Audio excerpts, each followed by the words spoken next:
Thank you very much for sitting down with us. Just dive right into it. You spoke a lot about how Mitt really cares, particularly about women. How are you rectifying that with the recent comments about 47% of voters being lost to him? Well, you know, I think when Mitt wants people to understand is he is going to care about 100% of Americans when he is going to be the president and think about the policies that are going to make a big difference in their lives. So, you know, we care about the 100%, and there is really no issue there for me in my mind whatsoever, because I've seen this guy, been on the trail with him for a year and a half. Most of his talks are talking about those that have been left behind by this these last 4 years. 23 million Americans are underemployed or unemployed. How women in particular have been hurt by this economy. How women in particular are sliding into poverty faster than men are. So when we're talking about those issues, we're talking about those people that actually need his help, and that's why we're running. We're running to help those people. And, you know, we have to just, I mean, I said it today, Mitt cares, and that's why we're running. Does it hurt you on a personal level when people talk about how he doesn't like women? Yeah, it's obviously not true. It was nice to have all of those women standing behind me that served in his administration and that love him and that know what, you know, what a fair guy he is and what a good guy he is. And then, of course, there are so many women that he's worked with in business as well. And then we had even a woman that worked with Mitt in the Olympics with us on the stage today. So, you know, his record is an unbelievable record. And, you know, and I've seen his record, again, as a husband, father, and on a personal level, and how he does always try to do something that I care about most when my children were young, is teaching his boys how to respect everybody, how to help everybody. And that's, you know, that's the measure of a person, is how we take care of one another. How important is Wisconsin to Mitt and the campaign? Obviously picked Paul Ryan, but recent polling from this university shows it's a big uphill battle here. I am very optimistic that we can win it. You know, those polling numbers, I think, were tough for Scott Walker at times too, and they even called it a very, very close race up to the last day, and he won, what, by 6 points?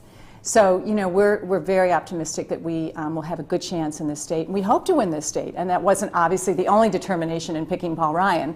The reason, I mean, we're so excited about Paul is the expertise that he brings, the understanding of the economic crisis that we're in, his clear vision, his intelligence, his integrity, terrific family guy.